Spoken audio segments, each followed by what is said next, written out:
This is a hybrid episode for Pacific Islander movie reviews. It's a cross-promotion of this channel, Pacific Stories in America, and also the podcast, which is still going on, called Polys in the Bay Area, which is short for Polynesians in the Bay Area.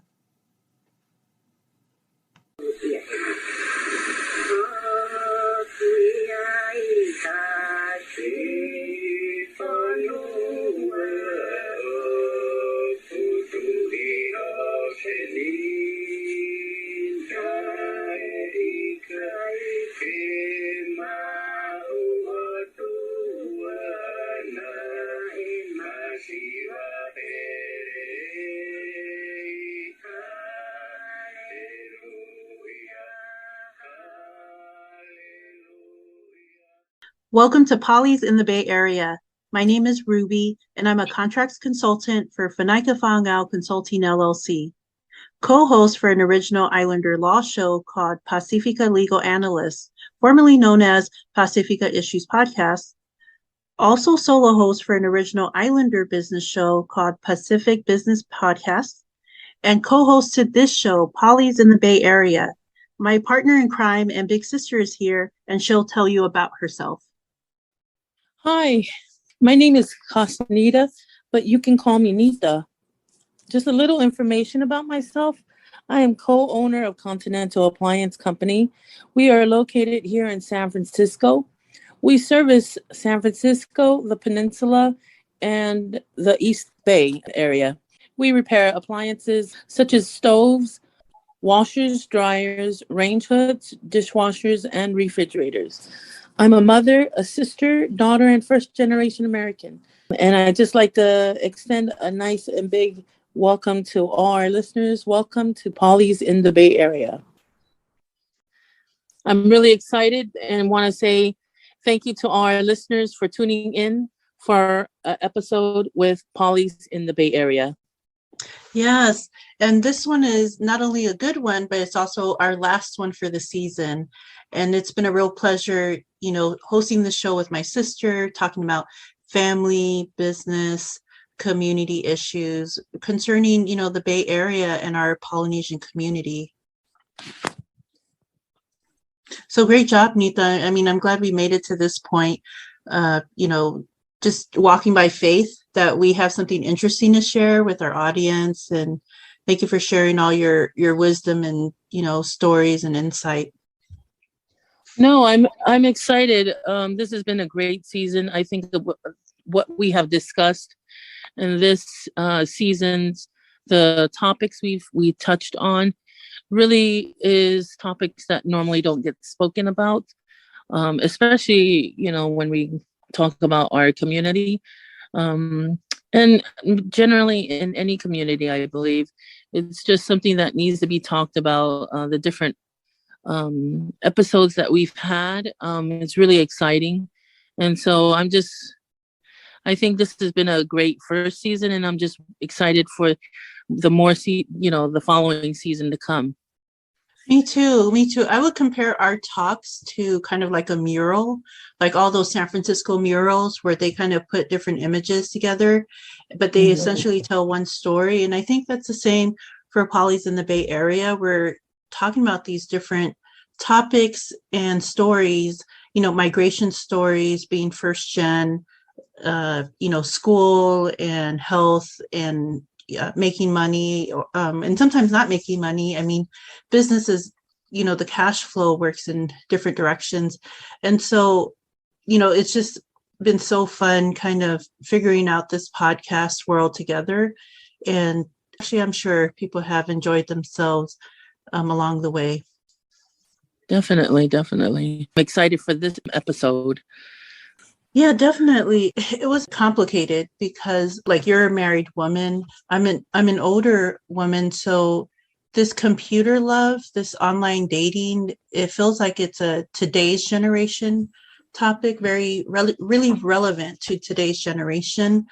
And at the same time, maybe not so, because this is the topic we're going to unpack has to do with some of it was kind of being naive. So without further ado, you've seen the title in the podcast episode, and we are talking about the catfish lessons from the Manti Teo story.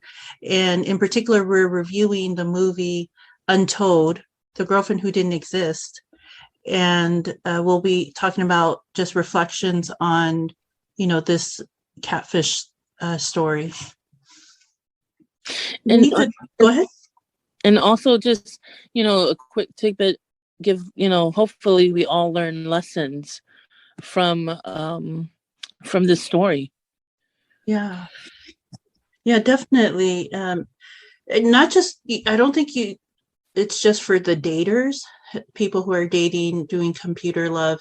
I think there's lessons also for us family members who support loved ones who maybe go through these things. Because when we watched the documentary, it wasn't just Manti Teo who suffered. There were many people who had suffered from that experience. And so, Nita, would you mind if I give the summary? Yes, that's fine. Thank you. Well, the summary is this is the documentary on Netflix, Untold, The Girlfriend Who Didn't Exist. Spoiler alert, we will be sharing details of the documentary. If you have not watched it already, then you may want to stop our episode, go and check it out, and then return back to us. And the summary is, we meet Manti Teo, or Teo for Samoans. We meet Manti Teo, his family and friends, and we also meet the catfish, who at the time of the incident was a male. Manti shares his story of growing up in Hawaii and falling in love with a female online profile. When he tells many media outlets that both his grandma and girlfriend died on the same day, he opened the door for scrutiny. Well, maybe interest in his personal life. Shortly after, an anonymous email tip was sent to a sports blog called Deadspin. The documentary reveals that the reporters may have been motivated through competition to embarrass the big sports networks, which had previously celebrated Manti in his sports achievements. Many of you know what happens next. An investigation of Manti's alleged girlfriend proved to be a girlfriend who didn't exist, a woman who didn't exist, thus humiliating Manti and putting him in a position to defend his integrity, his sexuality, and his career. The documentary interviews Naya, the former catfish who now lives as a woman. It's obvious that Naya was not malicious in her deceit of Manti and that she wanted to end the charade as early as possible. But when their private story became public, she had little time to correct the situation and more so had to focus on telling the truth, her truth. So that is the summary on the documentary. And I watched it a second time, and it's the story mainly focuses on Manti. You don't have much sympathy for the catfish. And, even though she says that she wanted to correct it as soon as possible, it's evident in the story that poor Manti was really punished for wanting to believe in someone who wasn't a true person. Watching the documentary, it's eye-opening because Manti had no idea what was being, who he was speaking to. He assumed it was one person. And then to find out years later that it was another person, I think that was devastating for him. And I think you can see that, as you watch the documentary, that it really did take a toll on him. And I think he's recovered from it, but in a way, I don't know if it's completely but I think if anybody goes through something like that, I know it would leave, an effect on that person. I don't think it would be safe to say that, oh no, he can just bounce back. No, trust, because you put your trust in this person. And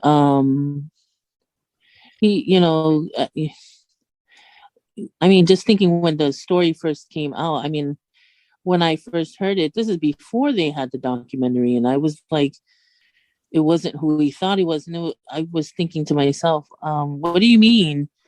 How can you be in a relationship with someone and not know who they are?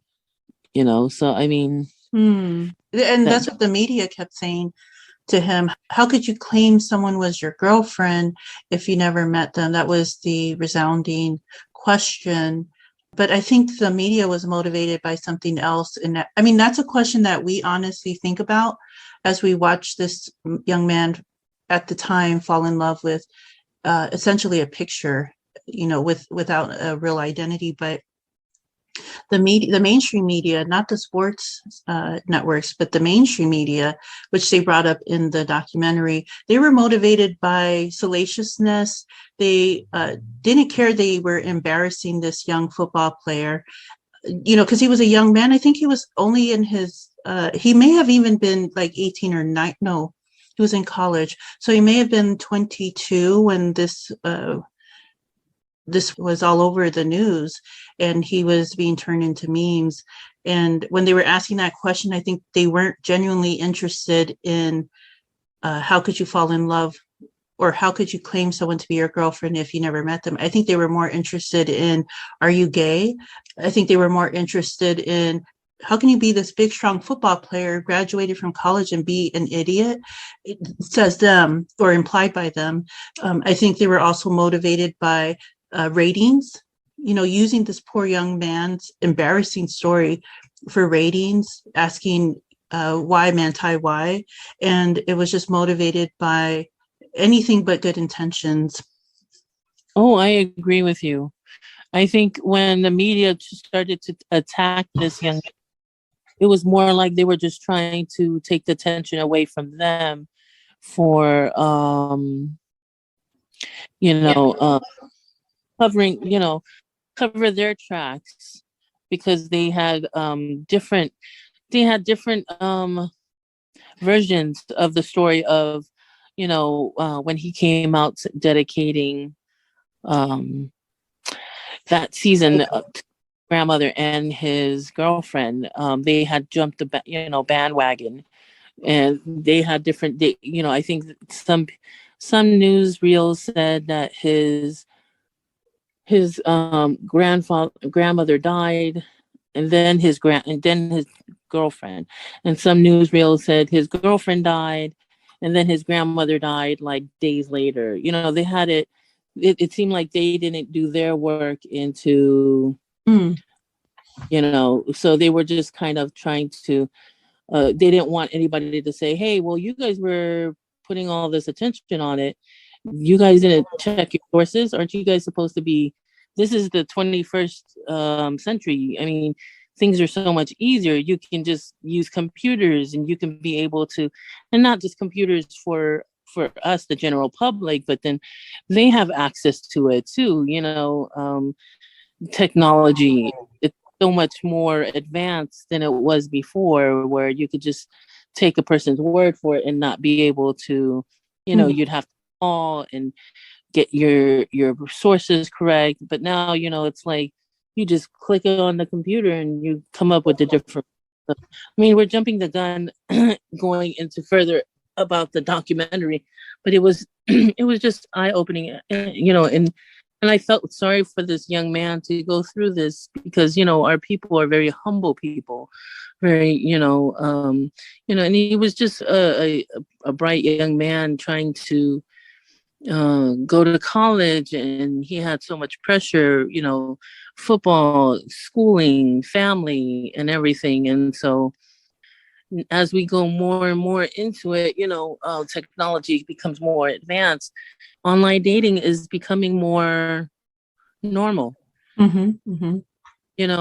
Online dating it's not like something new.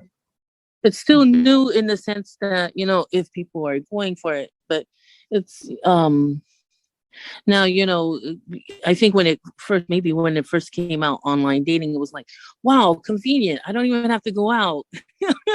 Mm-hmm. Right? I don't even have to go out. I don't need to go to a club. I don't need to go to Yeah. And it's probably increased in popularity, online dating, since the pandemic because we were quarantined.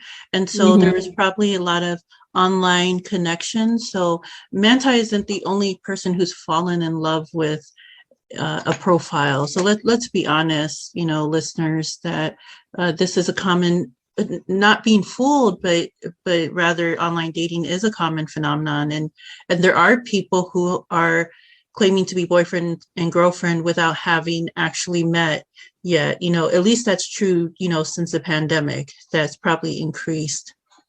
So this is just a humanized Manti's perspective, and also the documentary is really good for first time watchers. So if you have not heard of the story or not heard much of the story since the reporting, what is it, almost 10 years ago, it's this film. It's again streaming on Netflix.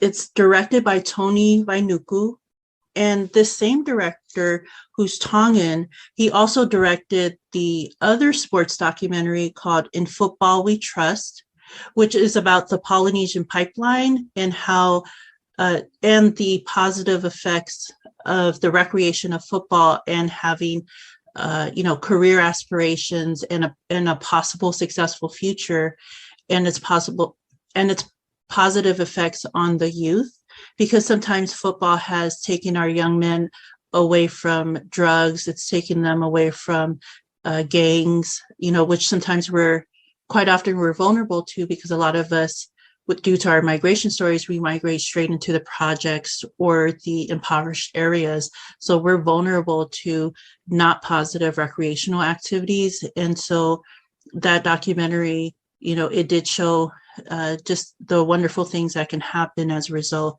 of young men getting involved in something positive.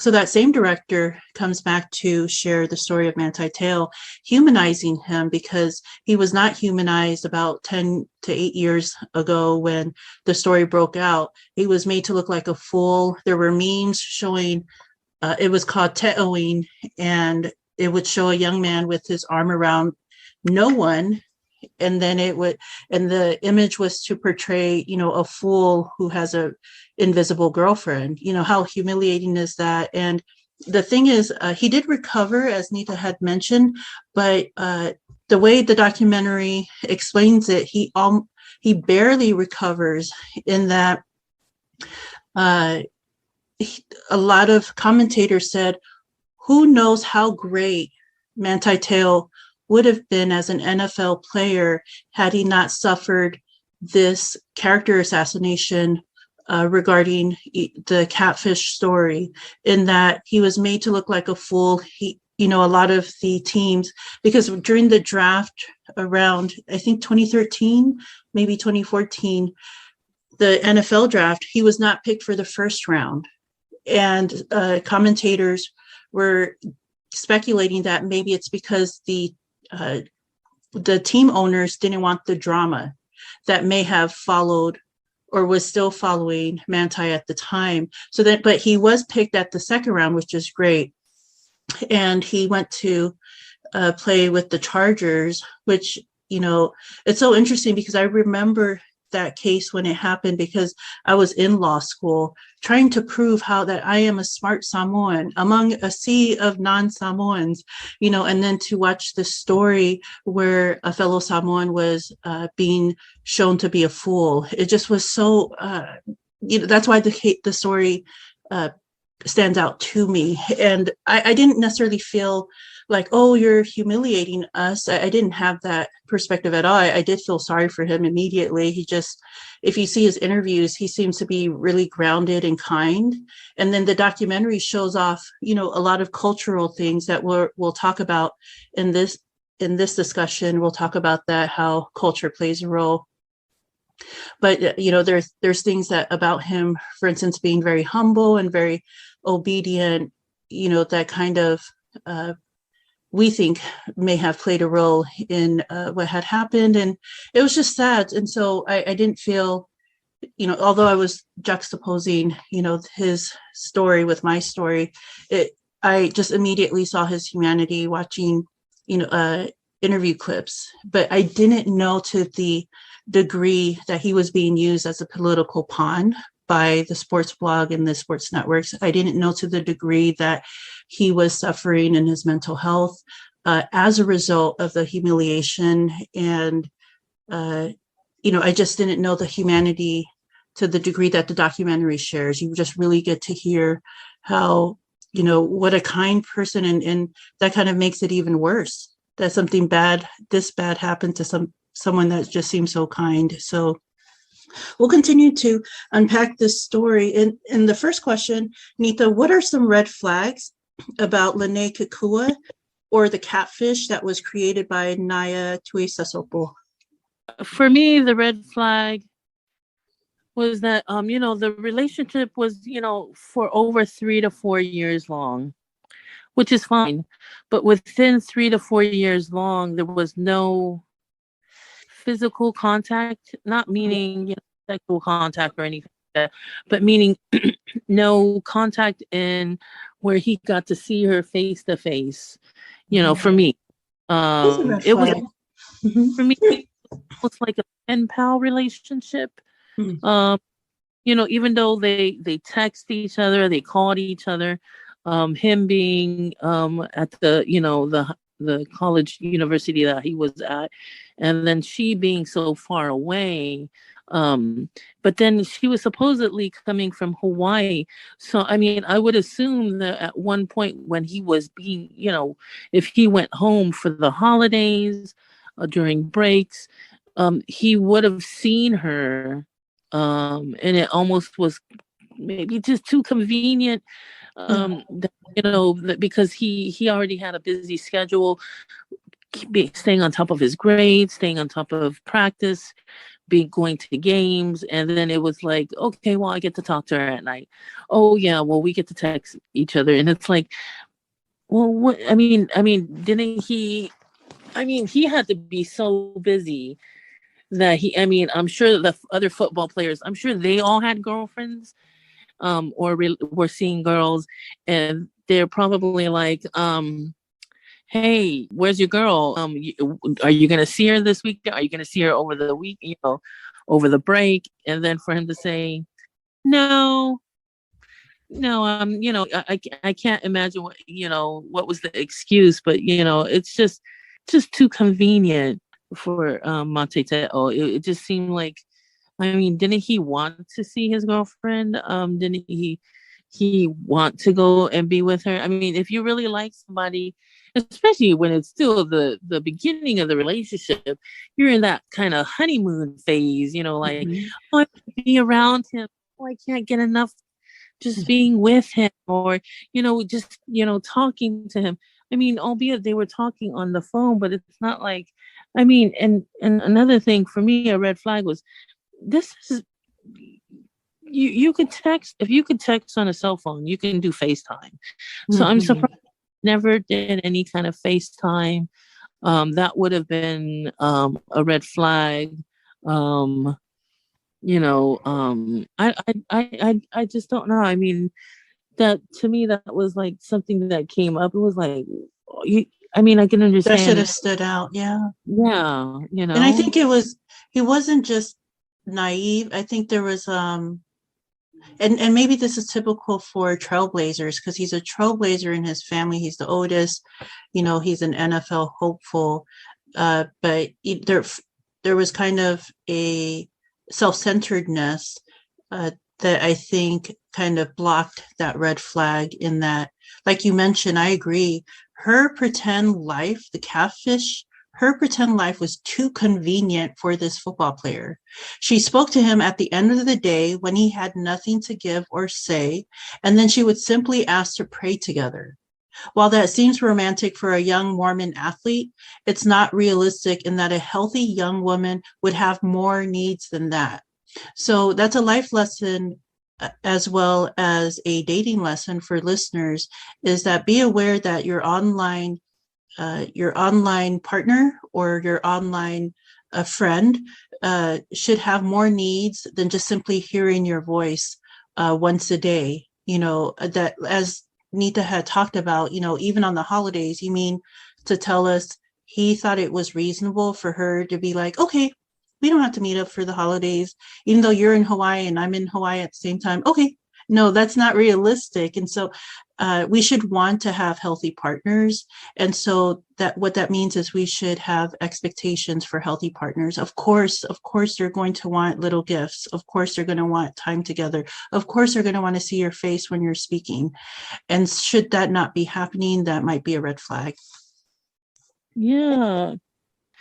I mean, it's not like she was like in New Zealand and he was in Hawaii, Hmm. or he was in some. They were on this. If they're from the same island, if they're both from Hawaii. I'm sure if she was on on the big island and he was on, what island was he on? Well, he came from the town Laie. So I wonder, was that on Oahu? I'm not sure. I can check right. That's on Oahu, Laie. It's a district on the island of Oahu. Okay. But I mean, even the plane, the plane fare from one small, I mean, from Right. to another Hawaiian island, it's far less expensive. It's not like you're coming from, California, or I mean, even for she could come and meet his family, or he can go and meet her family. I don't know. It just seems a little too convenient. I mean, Right. That's a good point. I know with us females, when when you have a boyfriend, that's the first thing the girls will ask. Oh, so did you see him? Did you guys Mm. spend together? Oh, how is he? Is he tall? Did you take any pictures? And for them to just be like, no, it's okay. We just talk on the phone It's a after. red flag if your online partner or your online friend says, okay, if they're being inconvenienced, if that person's being inconvenienced and their response isn't, some type of resistance, because they actually care, then they may not care. Let's move on to the next subtopic. What made Manti vulnerable to the deceit? I'll start.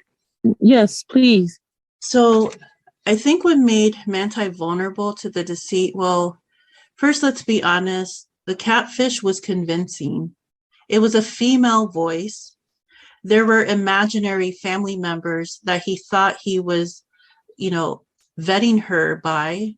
So it was a really elaborate scheme, so it's an elaborate constructed world, created by the catfish. So that's, who wouldn't be vulnerable to that deceit if they're going to that extent? There were red flags, but some things were out of Manti's control. And, as I mentioned, it was a female voice. He didn't know he was speaking to a young man at the time. And the voice was very convincing. And also, there were these imaginary characters that Manti was also talking to, who he thought, verified and validated, this persona created by the catfish. On the other hand, of course, yes, Manti, is responsible for his own actions. And so these other things, I think, made him vulnerable to being deceived. For instance, his father references that, he was a very obedient son. He was a very disciplined son. And then the coaches, that's what they loved about him, is that he was very obedient and disciplined. And so his kind of pacificness, his Mormonness, his religiousness kind of played a role in making him a star athlete. He was seen as a student leader because he was able to, really zone in to what the authority wanted from him, whether it was his father or his coach. And so, not that that makes every football player or every, I don't know, Polynesian football player vulnerable to being deceived, but rather if you go back to a previous episode from our show, sometimes being the obedient child, that can be a detriment in other aspects of your life, because in our culture, sometimes, with having a Samoan father and a Tongan mother, sometimes it's very strict obedience, where our type of obedience, you don't ask questions unless the question is, how fast do you want this done? Whatever the fe'au is, how fast do you want it done? When does it need to be done? That might be the only question you're allowed to ask, but you don't question the authority. Well, the catfish wasn't an authority, but I think, you know, it was exploited, that kind of, you know, that kind of blind obedience. And in his case, it translated into blind love. He had a blind love for this, online personality. And then also, I think another thing that made him vulnerable, and we've talked about this in our rehearsal, he had a lack of life experience.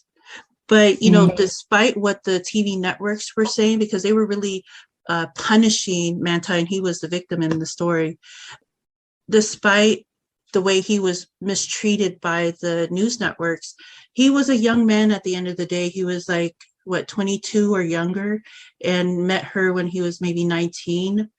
And maybe in this culture, in American culture, maybe you have the life experience of a 40-year-old when you're 19 or 20, 22, but not in our culture. We like our kids to be kids. And so, yeah, it's no surprise if he didn't have that much dating experience, and he's an NFL hopeful. No, his time his time and activities were devoted, to the church and to his future and building it. So I'm not surprised that he didn't have that much life experience, by the time he's a young man.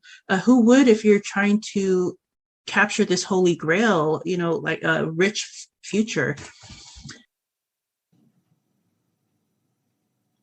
Thank you for joining us for part of our talk, our talanoa.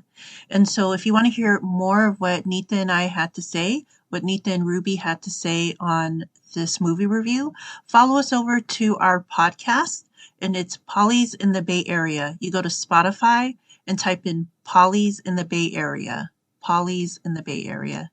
Thank you. Take care.